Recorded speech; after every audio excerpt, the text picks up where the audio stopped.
Welcome back to another episode of the Style and Strategy podcast.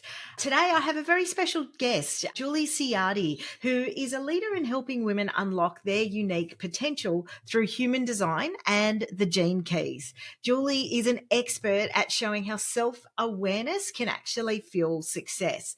So whether you're leading in the boardroom or growing your business, this is an episode you're going to want to listen to. We are going to be covering off on how you can use these powerful frameworks to break through on what might actually be holding you back in your career or business, and whether it's you looking for more visibility, seeking recognition, or ready to elevate your brand.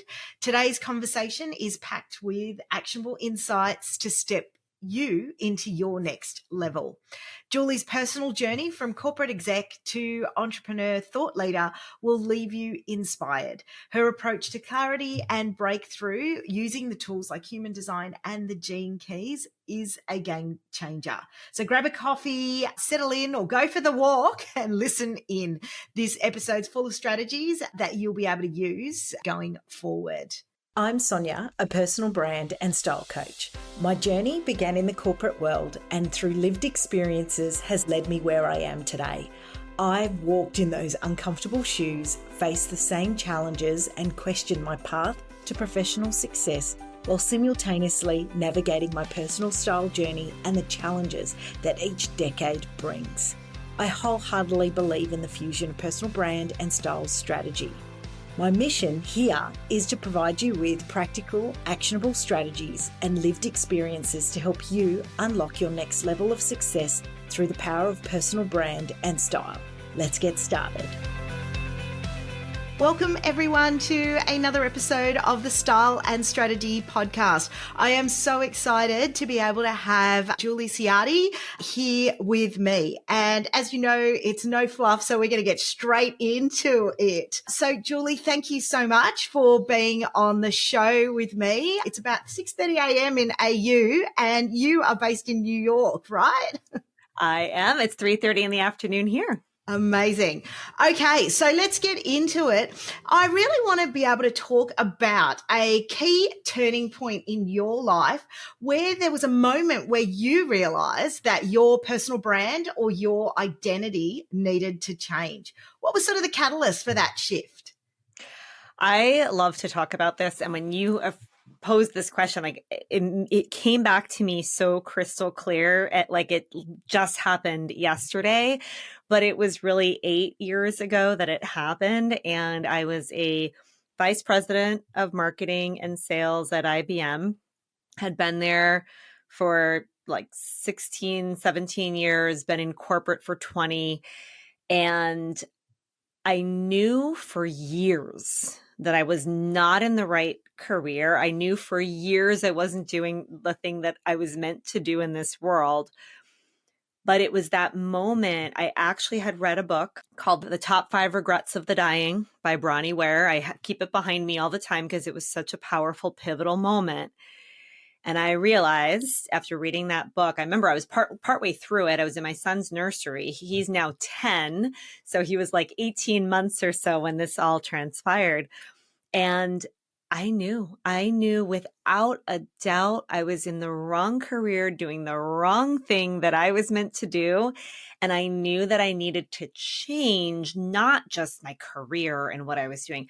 I knew I needed a complete shift in who I was being, who I was showing up as. I wasn't being authentically me. I definitely wasn't being authentically me in that career with IBM. And I kind of buried it, pushed it under the rug for a very long time.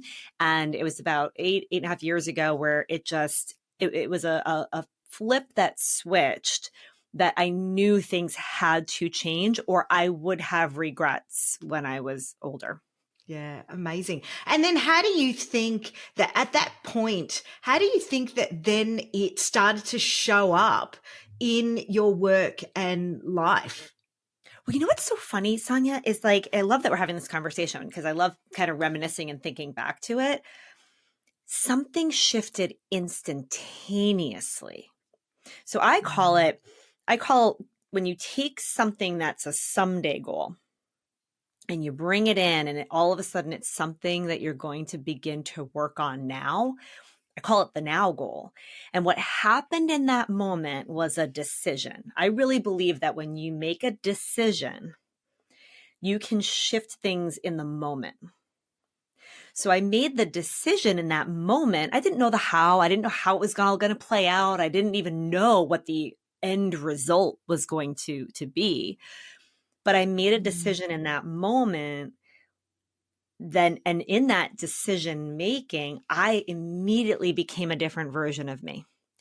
It was almost like the Julie before that decision and the Julie after that decision, right? And so the Julie after that decision, right? I saw the world differently. I saw possibilities differently, all from like a point in time of a decision. And I nothing happens overnight, because it took me from that moment of that decision, gosh, from there till when I actually left IBM fully was 2 years. And so much went in those 2 years of growing 2 different businesses and, you know, working to leave IBM, and we can go wherever you want to go with that story. But it took 2 years to officially fully leave, but it was that decision that I changed and I became a different version of me, a better version of me. It started to unravel in all the pieces after making that one decision. Yeah, amazing. Because when you make that decision, and then like you said, you know, it wasn't until a couple of years later that you then left and went and started a number of businesses. What I find is that a lot of women who go down that path as well is suddenly you hit this point of reinvention. You suddenly hit the point of, hang on, I'm off doing this, but I don't know who I am anymore. I'm going to take everything from my work life and try to push it into this new world. But then sometimes you find that you hit a wall and it's kind of not working for you. And so at that point of that reinvention, when you actually moved out, what would you say was some of the, I guess, memorable moments for you? Yeah, well, it's so interesting that you say that, because that's exactly what happened. I feel like when I was at IBM, there was the real me that was actually trying to push through. Like I didn't want to dress the way everyone was dressing. And I always felt like I was on this outside of everyone else and what they were thinking and doing and feeling and being. And it was almost felt like I felt like a rebel. I always felt a bit of a rebel at IBM. But then when I left IBM and was starting my businesses and going into the entrepreneurial world, I find that I was bringing quite a bit of that corporate mindset into the entrepreneurial world. So it was kind of interesting, right? I think that for me, it was finding this balance. So when I went into the entrepreneurial space and started my businesses, I kind of expected that since I already had success in the corporate world, that it would, and I had success very quickly. I was very used to getting promoted quickly and getting to the next level and seeing these results and getting the bonuses and all of those things. So I just felt like if I worked really hard, I'd have the same success in business, which was not true. It wasn't about working harder. I needed to show up differently. So that was really challenging. I had to really realize that who I was being, my thinking, my feeling, how I was showing up needed to be different in my own businesses than I had been as an employee.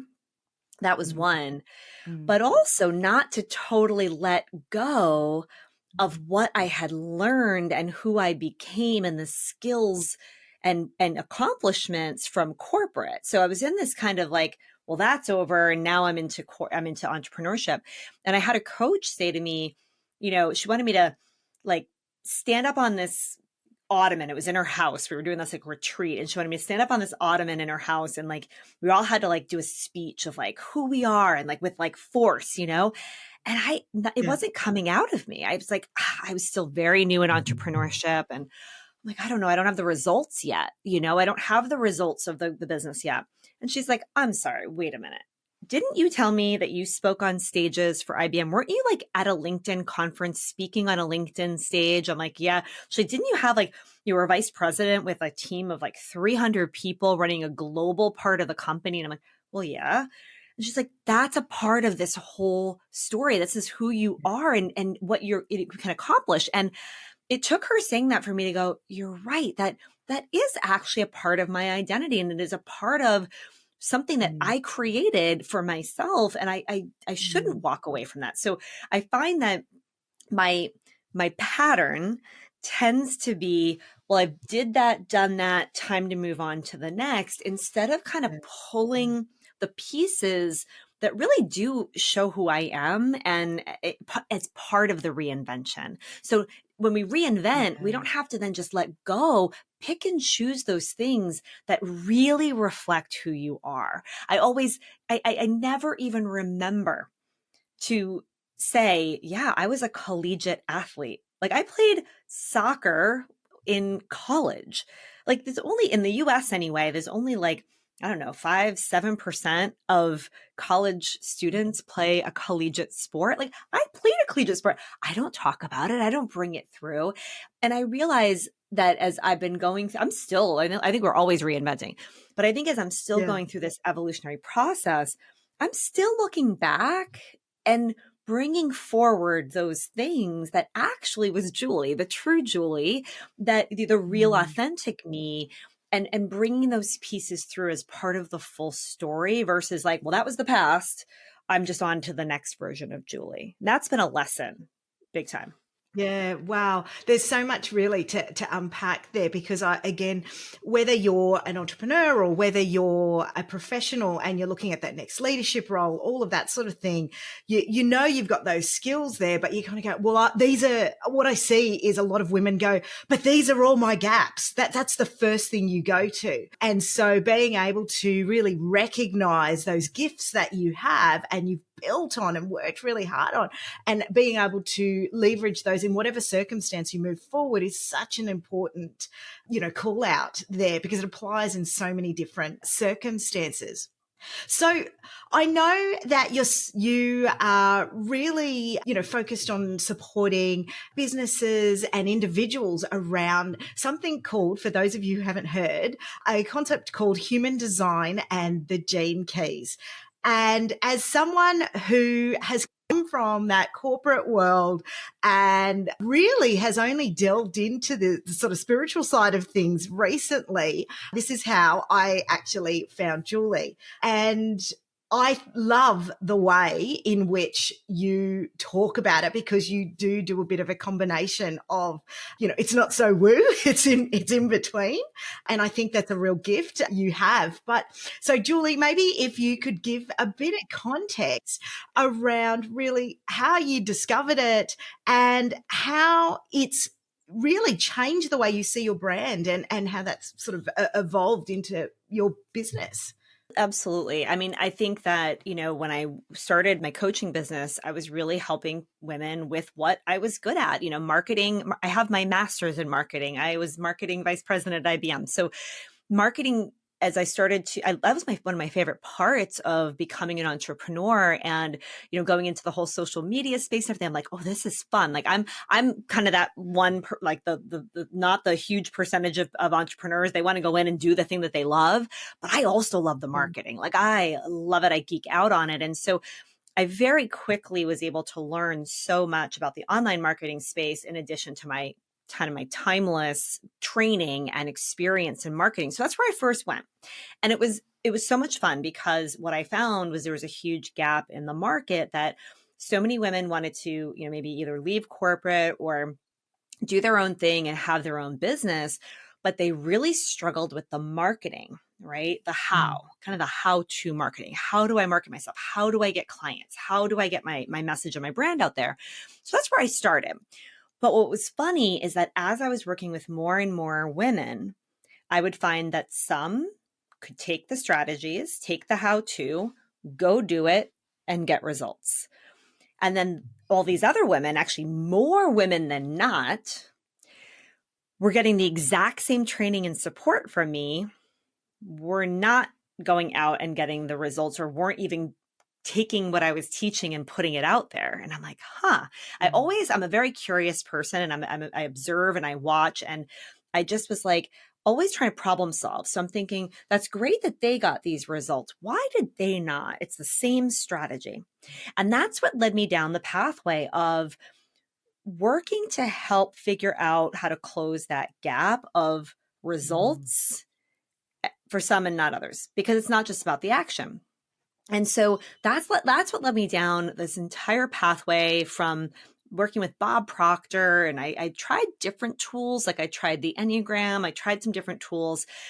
I came down to the problem is us, right? The problem is always us. The solution is always us as well, as Bob Proctor used to say. It was about how these women saw themselves. It was about fears of putting themselves out there. It was what we all call limiting beliefs, but paradigms, stories in their head, not knowing actually how to market themselves because they really weren't sure what their gifts and genius really were. They didn't know how to differentiate themselves against other people in their space. So I could teach someone how to do marketing all day long. If they were missing some of those core components or there was things that were holding them back, it wouldn't matter. And so on that search, that is when I came across human design and the gene keys. And what I love about these tools, and we can talk a little bit about what they are, it's because I'm a very logical person. I am, like you said, I'm not super woo. I think I'm the perfect person to do what I'm doing, though, because I think that you're either over in the camp of woo or you're in the camp of logical, practical solutions for business. I really love to marry the two together. And I think they absolutely are together when you are a female business owner who is selling services. You are selling your services, who you are, why you do them the way that you do them, why you can get results. So it is a spiritual thing. It is a purpose-driven thing. I mean, you have to really bring them together. And so the thing that I loved about human design and the gene keys is that in all the coaching I had been doing, I could coach someone one-on-one or in a group setting, and I could see their gifts. I could see their genius. I could see why I'm like, I would geek out for them. I'd be like, oh, you could totally position yourself this way or that way. And I'd get excited, but they couldn't see it. And so when we brought in human design and the gene keys, I feel like it gave people like this MRI or ultrasound view into themselves to see their gifts, their potential, their genius, what they were here to do in the world. And I needed them to see it, not me to tell them it.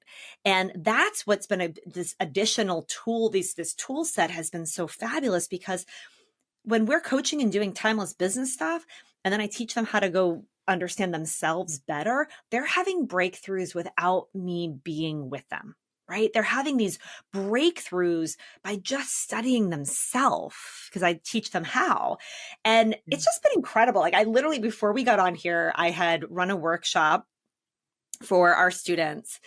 And like immediately after the workshop was over, one of the female entrepreneurs like posted in the Facebook group and was like, oh my God. Like, she's like, everything just opened up for me. She's like, I see now why I've had a hard time with this and why I really want to go in this direction. And like, something opened up and busted through in her because she was reading her design.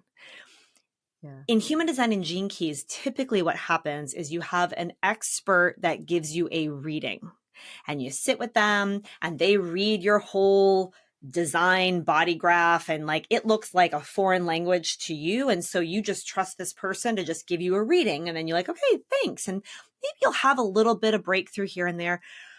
But what I came to realize is that women needed to be able to read their own. You need to be able to look at your design and see it for yourself.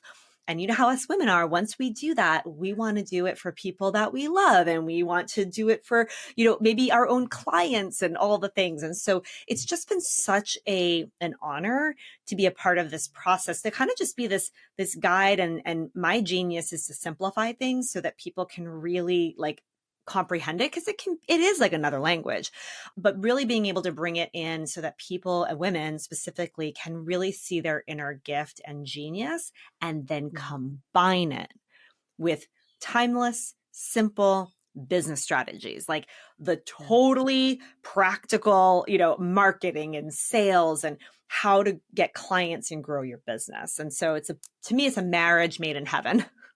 Yeah. I think one of those core components is, we talk a lot about, I can give clients a whole lot of strategies when it comes to their personal brand and style. But if they're not ready to step into and understand, well, who are you? What are your values? What sits behind all that? When we start to look at that, then it doesn't matter what clothes I put on them. It doesn't matter, what I bring out.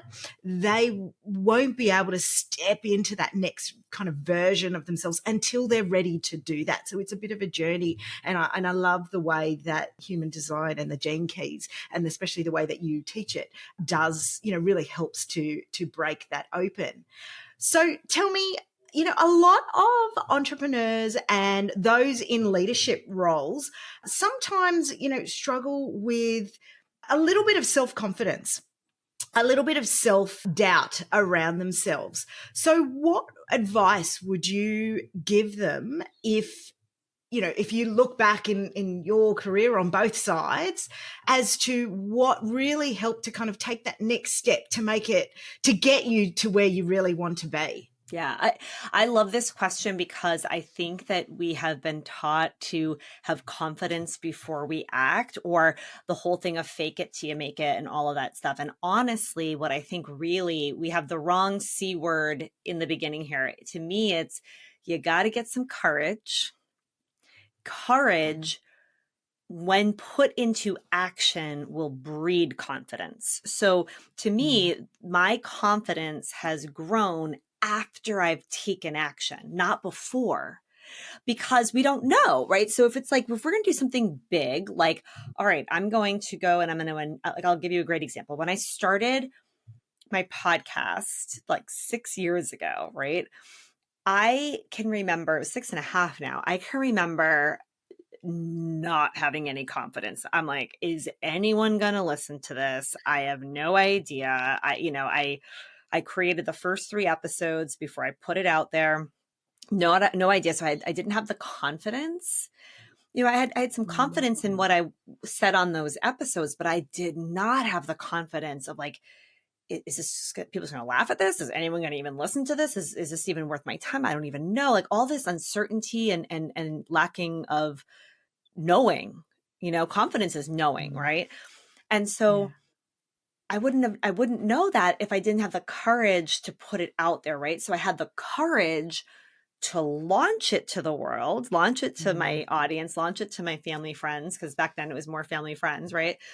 And that's what breeded the confidence. It was then putting it out there and then having people say, oh my God, I listened to the first 3 episodes. That was so incredible. I can't wait for the next one. And that's when the confidence comes. So when you don't have confidence, but you know the next action, get the courage to take the action, and then the confidence actually follows that, not before. You could be waiting a long time.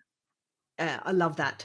It's so true, because when you do take that step into courage, then suddenly the ability to move into that next step, whatever that looks like for anyone, just becomes that little bit easier every time. It does. And I think, when I was just thinking of a time when I had the opportunity to go from a director level position at IBM to a vice president, even then I can remember like, I was so afraid, right? What was I afraid of? Because I was uncertain, because I didn't have the confidence. I'd never done anything like that before.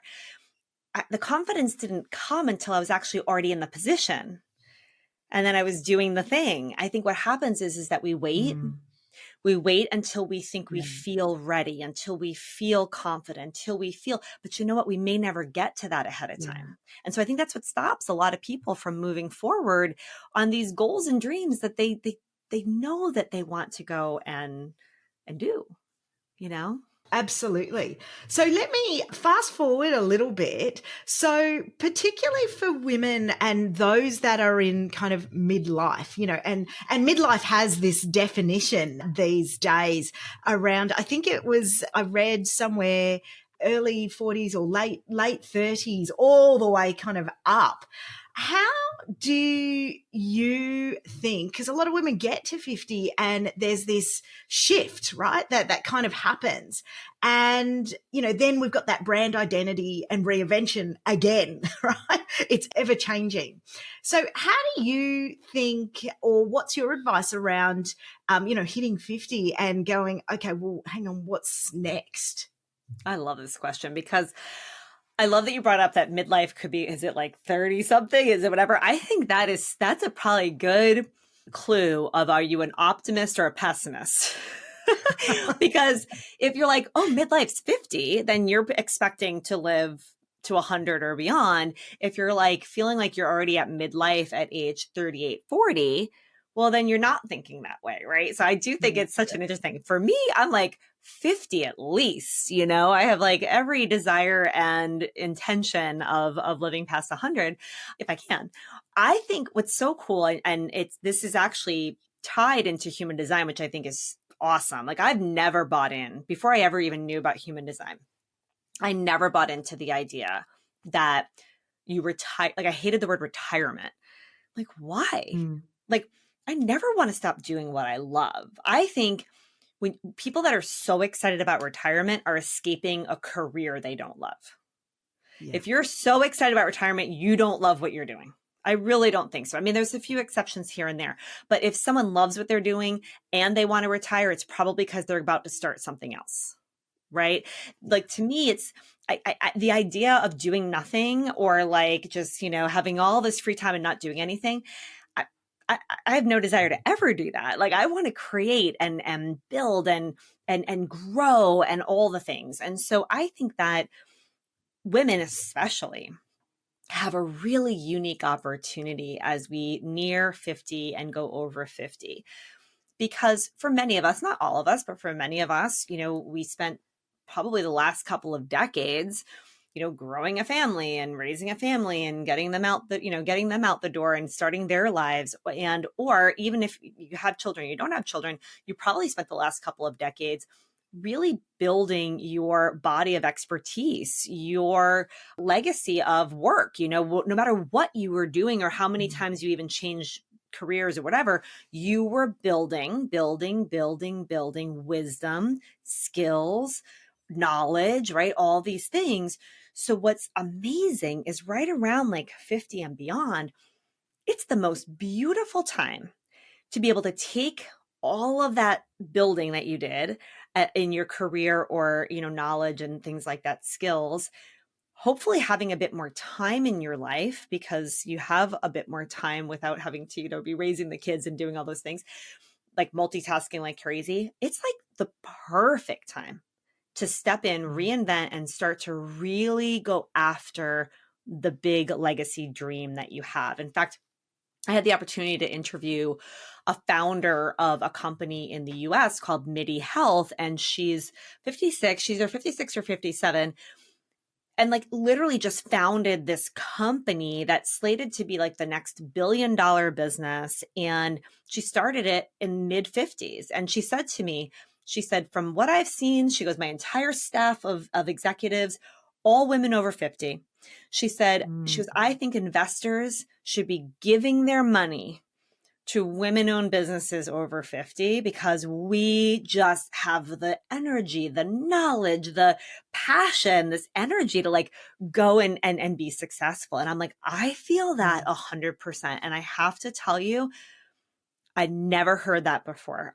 Growing up, I thought 50 was old. Growing up, I thought by 50, you're totally thinking about retirement and being done. And what does that mean? I don't think enough of us are talking about that life is like beginning, like this next beautiful phase. It's why, I've been writing this book. It's coming out in February called 50 Not Finished. Like, we're just getting started. And the more women I talk about that concept with, the more women are like, yeah, I feel the same way. It's incredible. It's a really exciting time to be part of that shift, especially for women.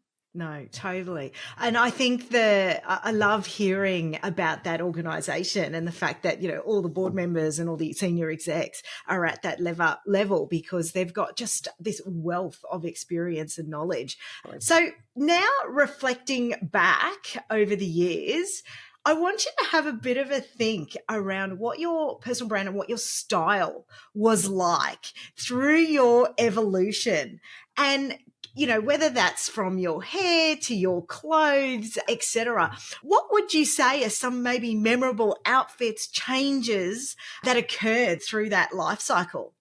Yeah, well, I'll start with my hair because I have always been obsessed with hair. I have colored my hair every color you can possibly imagine, including every different length, hairstyle. I mean, if you go and grab a bunch of albums, photo albums from my family room and you start flipping through, I think that would stand out the most in terms of like, whoa, like the difference. I was always willing to try something new. I actually have very curly hair. I straighten it out, but I have times when I was, wearing it curly. I mean, that if you looked at me from, the age of 16 to now 50, that would be the biggest evolution and constant trying something new. I was never afraid to try something new. I knew hair was always going to grow.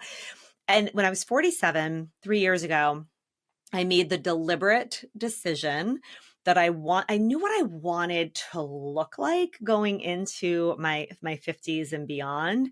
And I had this vision of, after coloring my hair for 30 years, that I was going to embrace my natural silver gray hair. It was scary, but it was like, talk about this within human design. We talk about just trusting your inner authority. And my inner authority was screaming like, you're meant to like grow this out. You're meant to have your hair the natural color, like try it. And so I did. And it was a really fun transition and I'm keeping it. I love it. I'm going to keep rocking it. But that hair, big time, like that's been an evolution and very intentional, and I've had a lot of fun with it. In terms of style and clothing, it's really interesting. It's so based on my mood. When I wake up in the morning, it's a lot about feeling comfortable. So I'm less going to be, and I've never have been the like wear something, even if it's super uncomfortable and it looks amazing, like maybe for like a wedding or something or a big party. But for the most part, I really like to feel comfortable. My mom will tell you I was that way as a kid. If clothing didn't feel good on me, I didn't want to wear it. So there's something there. But style wise, I think the biggest thing that jumps out for me is I've always, especially at like events, shows, parties, whatever it was going to be, I've always wanted to have something that I was wearing that no one else was wearing.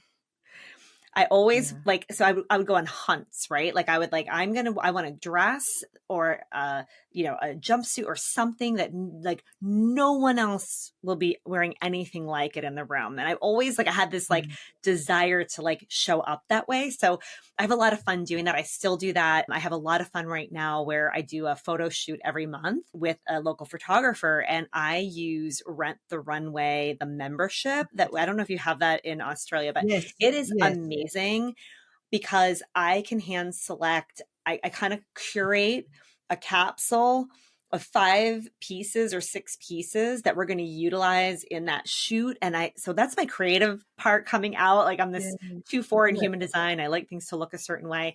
And so that's been so fun for me to do that. But I like to mix it up. Like if you go back and if you looked at all the photo shoots over the last year, which has probably been 13 of them, I look totally different in all of them in terms of like, sometimes it's flowy and feminine and dresses, and other times it's fierce and leather and, darker colors and fur. And sometimes it's a graphic tee and jeans. And, so I have a lot of fun trying out all different things when it comes to style. I guess the same way with my hair. I just really like variety. And so I would never say I had a set style ever, because it's always been trying something new, seeing what's working. I do like some trends. I'm not super trendy, but I like to see what's trending. And I'll tell you what, Sonia, I have a 21-year-old daughter who's super into fashion. And so she's Yeah. been awesome to have because she'll like send me messages. She's like, oh, look at this or look at that. And so, and she's got a more specific style for her. So she helps me sometimes too. So it's just really Yeah. fun now, it can be I love expensive, that. but it's very fun. I hope that answered the question. Yeah, no, variety amazing. is big, but I'm also very discerning. I know what I like and I know what I don't like for me. Yeah, no, amazing. I know I've seen some amazing shoots of you also presenting and even presenting back at work and seeing sort of the shifts between. And I love seeing those evolutions with individuals as they're going through change. I'll say one last thing if you don't mind. I do remember though, when I was at IBM, I always felt like I didn't have the freedom.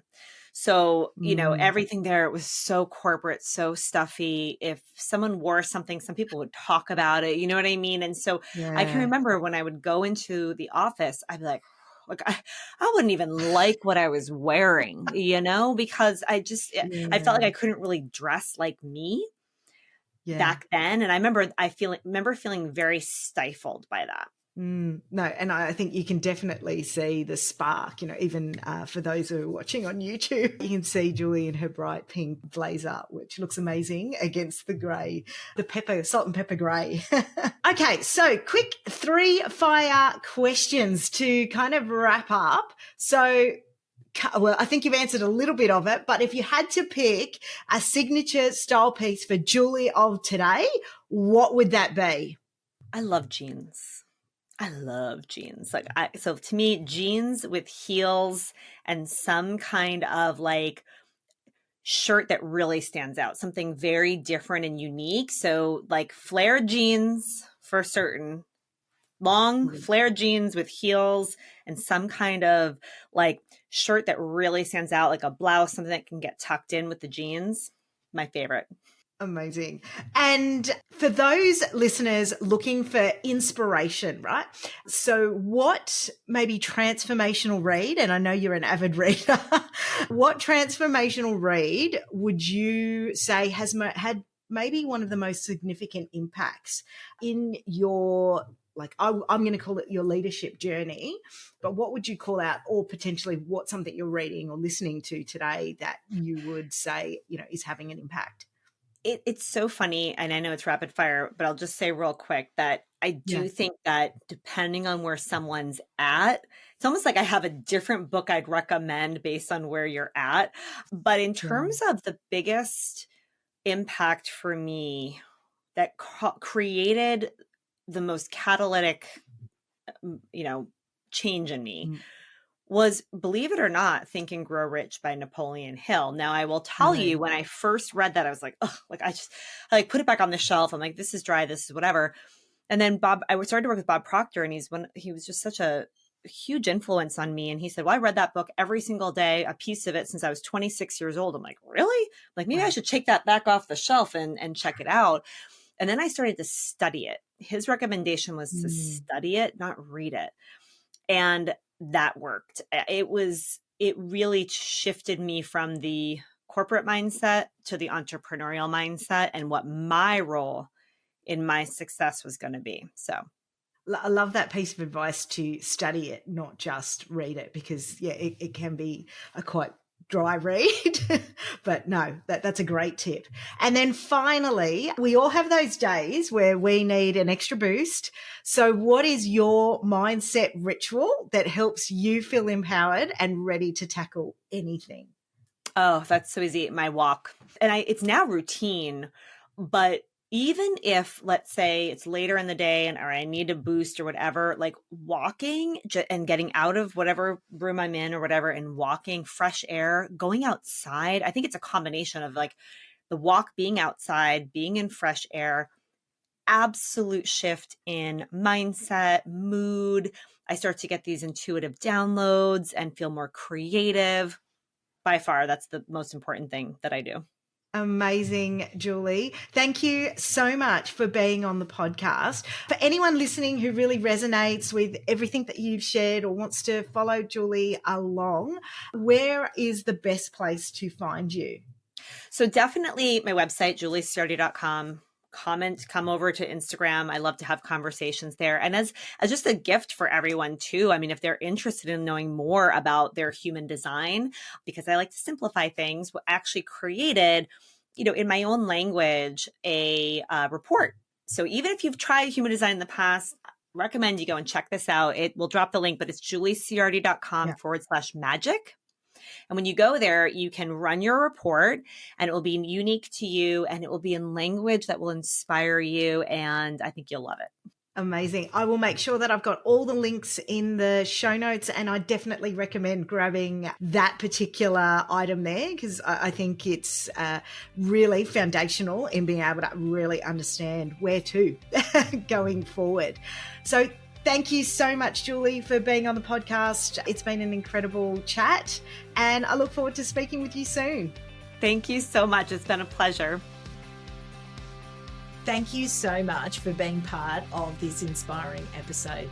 If you found value in today's discussion, please don't keep it a secret. Share it with a friend on social media, tag me at Your Style Collective, and leave a review. Your support means the world. Join me again next week for another empowering episode of Style and Strategy, the Leadership Series. Thanks so much for tuning in. And remember, you're already taking that first step towards your transformation journey. See you next time.